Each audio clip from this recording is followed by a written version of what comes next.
principe, le démarrage de l'enregistrement a commencé et vous voyez une petite information. Bonjour à toutes, je me permets de le dire vu que nous sommes aujourd'hui qu'est-ce qu'il faut dire, en présence féminine. Donc, nous avons la chance aujourd'hui d'écouter le retour de chercheurs qui ont travaillé sur un projet financé par les chèques projets. Vous voyez toutes les personnes citées en bas, mais je vais me permettre de passer la parole assez rapidement à Alexandra Hugo et Jessica Marquez qui sont ici pour présenter ce projet. Et puis, l'idée, c'est que vous fassiez non seulement, si vous me le permettez, donc un petit retour sur votre projet et un petit retour sur ce que vous a permis de faire le chèque projet dans cette démarche, si ça vous va. C'est C'est parfait, merci parfait, merci beaucoup. beaucoup. Alors, bonjour Alors, à bonjour à toutes. toutes. Donc, en fait, j'ai un retour. J'ai un écho, je ne sais pas pourquoi, mais bon. Ah, j'ai plus. Bon, c'est bon. Donc, je disais, au niveau de notre projet, donc le projet s'appelle Human Permaculture et c'est un projet qui est né, en fait, pendant le Covid, dans mon salon, si j'ose dire ça comme ça, parce qu'en fait, fallait bien s'occuper et j'ai commencé à faire des semis. Et j'ai trouvé ça absolument fascinant de regarder les semis pousser, etc. Je me disais, waouh, c'est trop incroyable et tout. Et puis, en fait, de fil en aiguille, avec cette observation, j'ai commencé à aller m'interroger, m'intéresser en fait un peu à des aspects de permaculture. J'avais déjà fait des cours par rapport à ça, etc. Et je me suis dit, mais finalement, en fait, la permaculture, je trouve que ce serait on va dire un moyen vraiment très intéressant de métaphore par rapport au management. Et je me suis dit, oh, pourquoi est-ce qu'on ne pourrait pas allier le management avec la permaculture, ce qui donnerait human permaculture. Et après, vous savez, quand on a une idée, on se dit, waouh, je suis absolument brillante, géniale et fantastique. Et ben, on se rend compte qu'en fait, ça existe déjà. Et là, c'est un gros désespoir. Et en fait, on s'est rendu compte que le mot perm management existait déjà. Donc, ça voulait dire qu'il y avait déjà des personnes qui avaient réfléchi sur ce lien entre permaculture et management. Mais quoi qu'il en soit, on s'est dit que ça serait intéressant de creuser et de voir comment est-ce qu'on pourrait aller un peu dans cette direction-là, sachant que finalement, tout est beaucoup dans l'ère du digital. On est beaucoup avec l'IA, on parle beaucoup de ces différents outils numériques. Et si on cassait un peu on va dire, les schémas et on retournait dans le jardin. Donc voilà, c'était un peu ça, on va dire, le contexte. On avait à l'époque posé un projet d'innovation pédagogique au niveau de la HSSO. Et puis, on était dans les finalistes, mais on n'a pas été retenu en 2024 comme projet final. Et puis, ben, de fil en aiguille, on s'est dit, ben, on pourrait quand même déjà débuter notre projet avec un chèque de la HSSO Valais. Et donc, merci beaucoup pour ça. Et donc, ça nous a permis d'avancer un petit bout, en fait, par rapport au projet.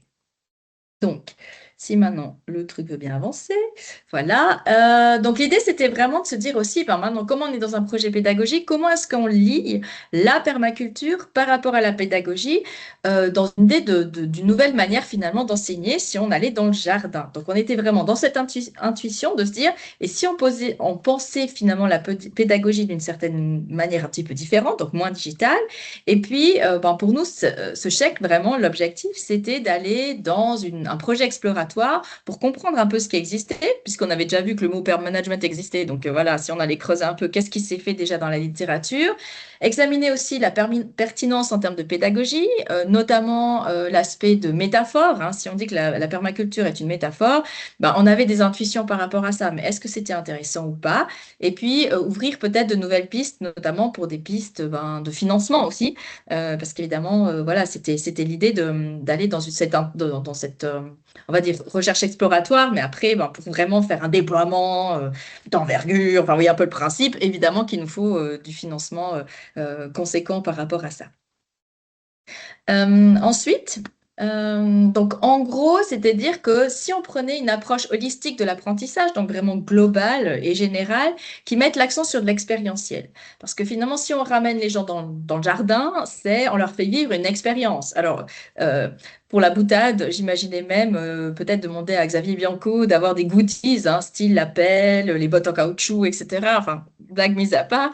Mais c'était vraiment de dire, ben voilà, et si on allait carrément jusqu'au boutisme et de faire aller les gens dans le jardin, on On pourrait aussi travailler sur l'interdisciplinarité parce qu'évidemment, l'équipe de projet connaît rien à la permaculture. Donc, ça voulait dire faire venir des gens qui viennent d'horizons différents, qui étaient en lien peut-être avec le design, qui étaient en lien plutôt avec des aspects qui étaient nous au niveau des ressources humaines. Et puis, de collaborer et d'aller sur une application pratique vraiment sur le développement des compétences. Donc, comment est-ce qu'on amène les gens dans le jardin pour les faire réfléchir au management en utilisant finalement le jardin comme étant la métaphore finalement du développement des compétences. Alors, par rapport à notre contexte ici, donc ça, on va dire, c'est d'un point de vue global. Maintenant, par rapport à notre contexte à nous en particulier, c'était vraiment de voir, c'est quoi, comment est-ce qu'on peut transposer finalement les principes de permaculture avec la pédagogie en management. Déjà, est-ce que c'est possible ou pas? Qu'est-ce qui existe, etc. Donc, c'était vraiment d'aller un peu glaner des infos sur le sujet. Et puis, de voir aussi et de vérifier, est-ce qu'il y a des approches similaires dans la littérature et les pratiques internationales, dans la littérature scientifique. Parce que quand on avait répondu à l'appel à projet, en fait, au niveau de la HESSO, au niveau de, on va dire, de l'état de l'art, ce qu'on avait surtout constaté à ce moment-là, c'était surtout des coachs qui parlaient de ce fameux pair management, mais qui faisaient des interventions en tant que coach, mais il n'y avait pas vraiment de littérature scientifique. En tout cas, on n'avait pas vraiment gratté et on ne savait pas trop ce qu'il en était. Donc, on s'est dit, ce serait intéressant d'aller voir au niveau de la littérature qu'est-ce qui se dit. Et puis, est-ce qu'il y a déjà eu des pratiques autres que des pratiques de coach, finalement, genre consultants qui interviennent dans les entreprises, mais plutôt d'avoir une vraie approche, on va dire, pédagogique, pensée, posée à travers une définition de management. Là, je vous ai mis rapidement une petite définition de ce que c'est la permaculture, parce que bon, j'en parle depuis tout à l'heure, mais en fait, l'idée, c'est vraiment un mode d'aménagement, donc c'est petit Robert, le mode d'aménagement écologique du territoire visant à concevoir des systèmes stables et autosuffisants et à produire de la nourriture en renforçant les écosystèmes.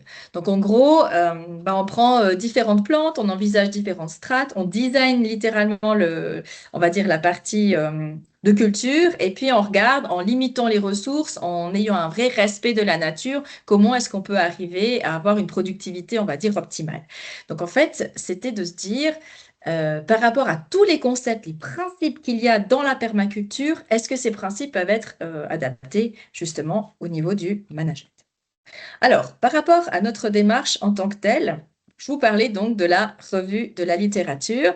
Et peut-être avant de passer la parole à Jessica, juste de dire qu'en fait, ce qui nous a frappé, et ça Jessica pourra témoigner tout à l'heure, c'est que vraiment, c'est pas tellement ce qu'on a trouvé, c'est plutôt ce qu'on n'a pas trouvé. Parce qu'en fait, il n'y a pas grand-chose au niveau de la littérature sur le sujet qui allie vraiment ces deux secteurs. Alors, tant mieux pour nous, évidemment, on était très contents, mais voilà. Donc, c'était après de se dire, bon, qu'est-ce qui existe? Et puis de faire le lien, c'est clair, management, permaculture et pédagogie, parce que finalement, c'était le lien clair entre ces trois univers pour voir qu'est-ce qui existe entre permaculture et management, permaculture et pédagogie, et puis ces fameux principes de permaculture et voir comment on peut rentrer dans ces différents mondes, sachant qu'en plus, on est dans un apprentissage pour adultes. Parce qu'encore à la limite, on pourrait imaginer un apprentissage avec les enfants dans le jardin, peut-être à l'école enfantine, enfin dans les petits degrés, c'est peut-être plus facilement envisageable, mais avec des adultes. Donc voilà. Et puis se poser la question,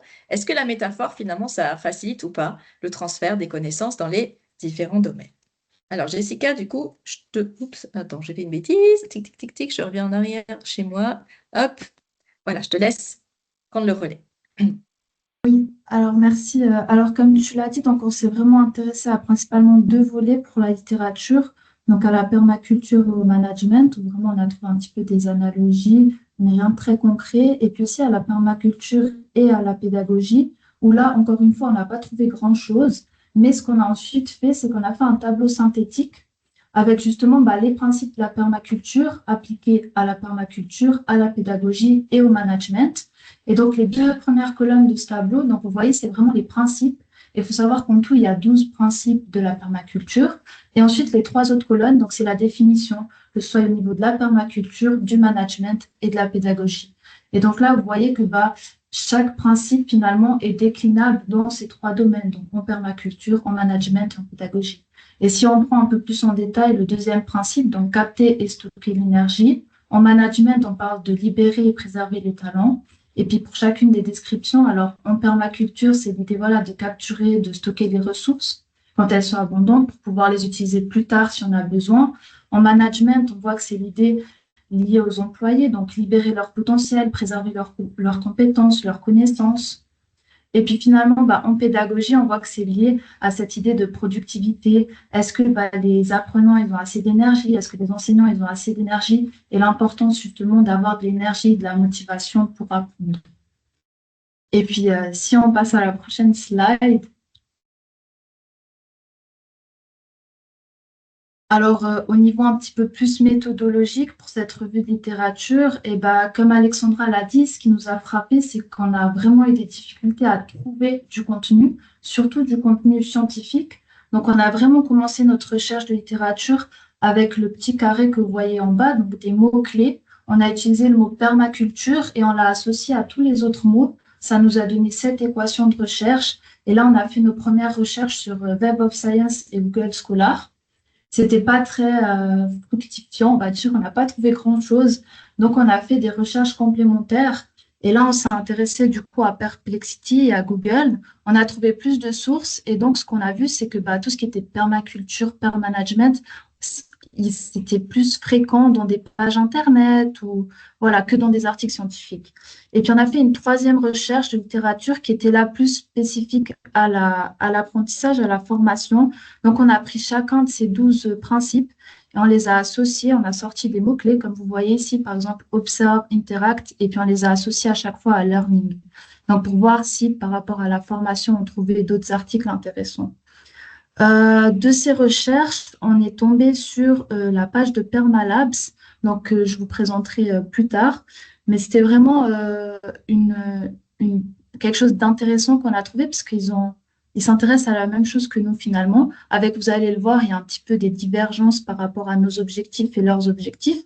Mais c'était vraiment intéressant de tomber sur un projet qui finalement s'intéresse aussi à la permaculture. Et puis, il y a aussi donc un référentiel de compétences qui est basé sur les 12 principes qui a été construit. Et prochaine slide. Donc, voilà, la littérature, elle ne couvrait pas deux choses importantes. Donc, on s'intéressait à l'apprentissage en immersion pour les adultes. Là, on n'a pas trouvé grand-chose.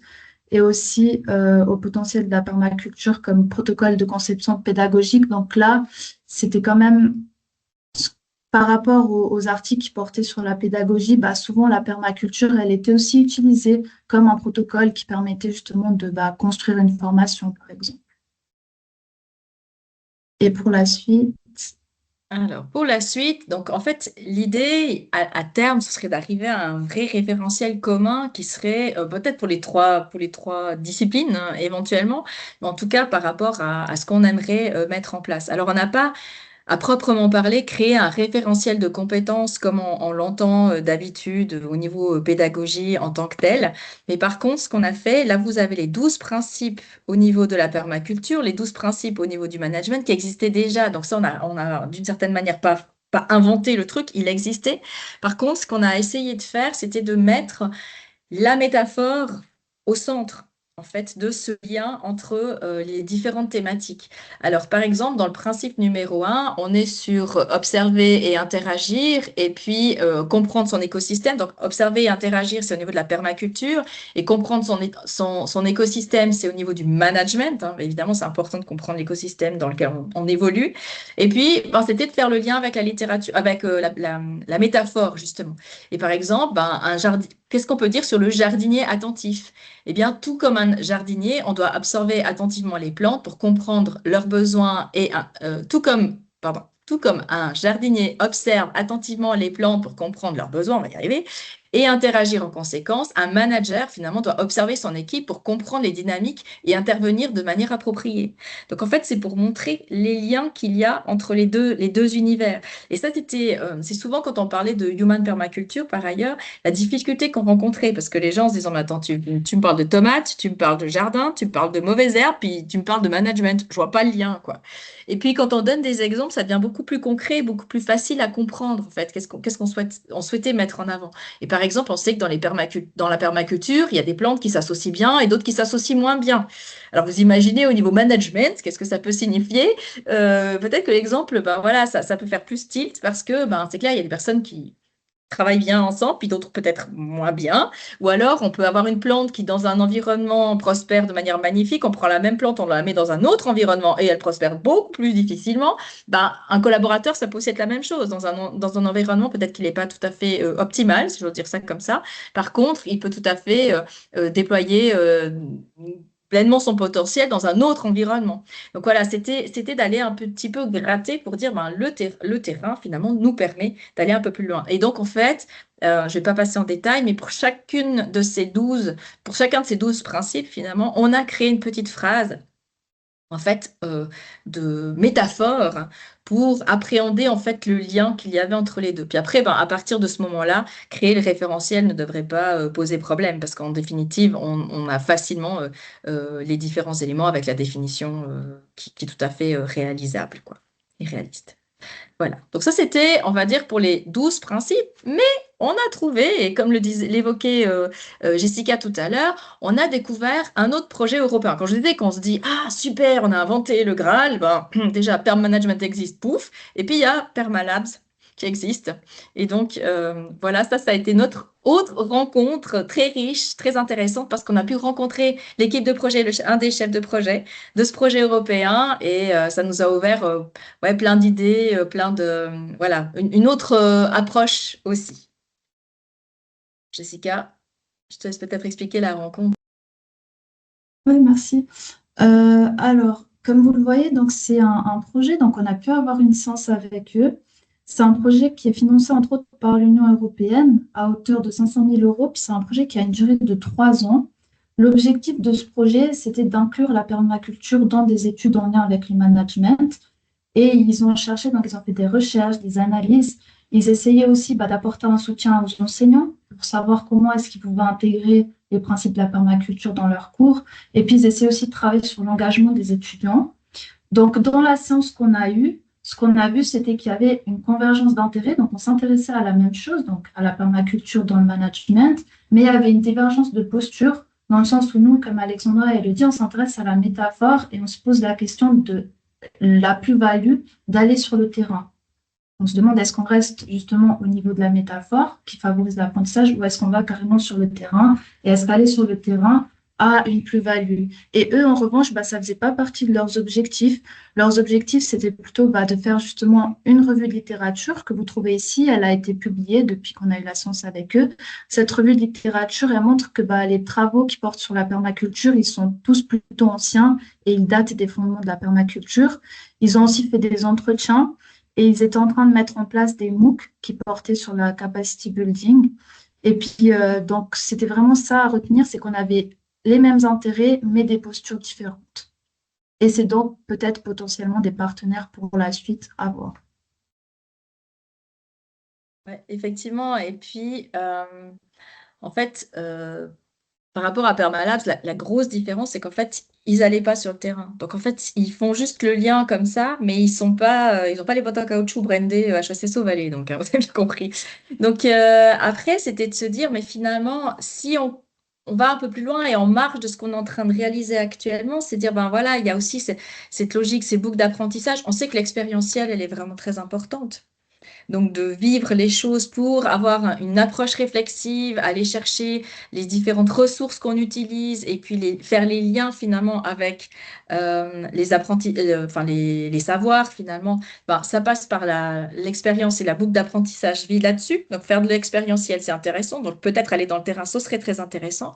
Et puis, dans le lien aussi avec tout ce qu'on est en train de développer dans le projet Skills Up, sur le développement des compétences, avec ces 5 piliers, qu'au niveau de la compétence, il faut savoir la définir, il faut savoir l'identifier, la développer, l'évaluer, la valoriser. Et c'est clair que ça pourrait rentrer en fait dans ce même objectif de développement des compétences. Par contre, il faudrait aller dans le terrain. Et ça, c'est un petit peu, on va dire, le challenge et la suite.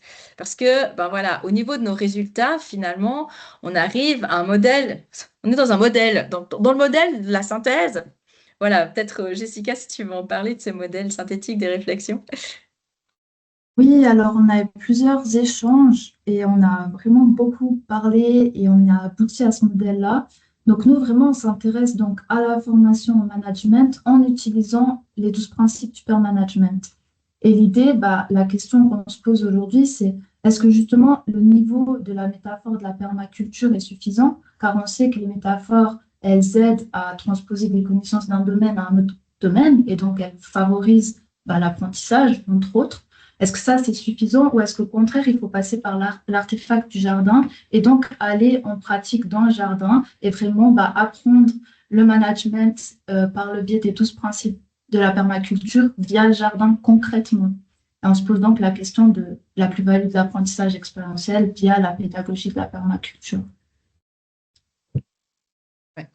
Donc, en fait, au niveau de nos constats, ça peut être un cadre puissant parce que ça donne, il y a toute une pensée systémique, il y a des cycles d'apprentissage, ce papier, hein. Donc, il y a de la diversité, des feedbacks, on peut avoir une certaine résilience, etc. C'est un territoire qui est presque inexistant, lacunairement documenté, si je puis dire, au niveau de la formation des adultes, donc on ne sait pas trop. Et puis, c'est clair qu'il y a un vrai lien avec le management et la pédagogie. Donc ça c'est bon. Maintenant, les 3 points, voilà, c'est pour aller dans le jardin. Et ça, c'est la suite, hein. C'est pour aller dans le jardin, nos 3 points de vigilance. C'est clair qu'il y a un coût logistique quand même. Et puis, il y a quand même une problématique en termes de temps et de planification. Et ça, c'était aussi ce qu'on a rencontré avec la réalisation de ce chèque. C'est que finalement, je me disais, ce qui serait super, c'est qu'on puisse quand même utiliser cet argent aussi pour aller tester effectivement avec une classe et tout ça. Mais en fait, on a un petit problème très bête. C'est que quand nous, on a les cours, c'est pas forcément l'été. Et puis l'été, c'est là que le jardin a tout son plein potentiel et qu'il est vraiment très intéressant. Donc, on n'a pas forcément des temporalités tout à fait favorables par rapport à nos cours à nous. Peut-être avec des impulsions managériales, par exemple dans une intervention avec une entreprise, c'est peut-être un petit peu différent, mais c'est vrai qu'il y a une temporalité qui n'est pas la même. Donc voilà. Et puis c'est clair qu'après, on aurait vraiment besoin d'avoir un protocole très rigoureux aussi au niveau de l'impact. Donc ce qui serait intéressant, c'est de voir si on prend 2 classes pour la suite, hein. Si on prend 2 classes, une classe, on fait aller dans le jardin, l'autre pas, finalement, qui devient un meilleur manager? Donc, vous voyez un peu la problématique au niveau aussi temporalité, reconnaissance, exploitation, etc. Mais voilà, ça reste tout à fait ouvert. Donc, moi, j'avais envie de vous challenger un petit peu, hein, tant qu'à faire, et dire, mais si maintenant vous vous posiez des questions, parce qu'on est quand même sur une pratique pédagogique, vous avez compris, on a été à un bout, on n'a pas pu aller jusqu'au bout, on est en pourparlers. Il y a aussi Permalabs, ils étaient très intéressés à ce qu'on ait des résultats, hein, dans le jardin, ça leur plaisait aussi. Donc voilà, on a quelques portes ouvertes. Mais je me disais, ce serait peut-être intéressant de vous challenger un petit peu par rapport à vos pratiques, à vous. Alors, c'est pas répondre, c'est pour ouvrir le mindset, si je puis dire, de prendre votre bêche et votre pelle et votre seau et de réfléchir. Donc, on était sur la métaphore, hein, le jardin, c'était la métaphore. Si maintenant, vous deviez réfléchir, quelle est la métaphore dans vos cours à vous respectifs? Quelle est la métaphore que vous utilisez déjà, consciemment ou pas, dans vos pratiques pédagogiques? Donc, ce serait déjà de vous interroger, est-ce que déjà la métaphore, c'est quelque chose que vous utilisez volontiers ou pas? Qu'est-ce que vous en faites et comment vous l'exploitez de manière un petit peu consciente? Ça, c'est une première question. Deuxième question, vous avez compris, l'observation, évidemment, quand on est dans la permaculture, hein, c'est vraiment très important. Et je trouve même quand on fait du management, c'est très important d'aller discuter avec les gens, d'aller sur le terrain, de se rendre compte de ce qui se passe, etc. Donc, si vous imaginiez observer avant agir, simplement ce principe, comment est-ce que ça pourrait aussi changer, challenger, j'ai envie de dire, votre manière de concevoir vos cours? Ou même la manière dont vos étudiants s'approprient la matière. Donc voilà, ça c'est mon deuxième challenge. Troisième challenge, quelle serait la valeur ajoutée d'un apprentissage expérientiel sur le terrain pour vos étudiants? Peut-être que vous le faites déjà, hein, par ailleurs, mais si ce n'est pas le cas, qu'est-ce que ça pourrait donner comme valeur ajoutée? Et sans forcément créer une usine à gaz, quel serait le premier petit pas que vous pourriez faire pour aller dans cette direction-là, pour aller vers un peu d'expérientiel, ouvrir le mindset? Et enfin, si vous pouviez tester une micro-expérience inspirée de la permaculture, et dans votre enseignement dès demain, laquelle est-ce que vous choisiriez? Et pour ça, je vous enverrai en fait les 12 principes, parce que là, c'était tout petit, vous n'avez pas pu voir, et puis il n'y a pas la description. Je vous enverrai le tableau complet avec les 12, et puis les 12 citations, liens métaphoriques en fait entre le jardin et le management. Et si vous pouviez envisager des éléments par rapport à ces 12 principes, qu'est-ce que vous feriez pour votre enseignement demain? Donc voilà un petit peu. Nous, pour aller plus loin, c'est clair que si on imagine poursuivre on devrait préparer un protocole de test expérientiel, hein, évidemment, et puis d'avoir tout on va dire une réflexion quant à comment est-ce qu'on va s'y prendre, enfin vraiment d'ingénierie pédagogique, hein, au niveau du cours en lui-même, de chercher des partenariats. Là, je vous parlais de Parmalabs précédemment, il y a d'autres sources de financement possibles si on continue. Et puis qu'on soit un prototype, voilà, pour faire le test. Et puis j'ai déjà dit, trouver une source de financement plus large pour aller dans le jardin. Voilà ce que je voulais vous dire. Je vous remercie pour votre attention. Est-ce que vous avez des questions? Merci beaucoup, Alexandra, de nous avoir emmenés dans le jardin avec cette présentation. Alors, ce que je vais faire, c'est deux temps. Alors, je vais déjà couper l'enregistrement parce qu'effectivement, on a comme habitude de ne pas enregistrer les questions. Et deuxième chose, je propose, avant de couper cet enregistrement, que tu nous autorises à mettre ton questionnement en lien avec la vidéo quand elle sera disponible sur le site des CPP, si c'est OK pour toi. Oui, bien sûr. Voilà.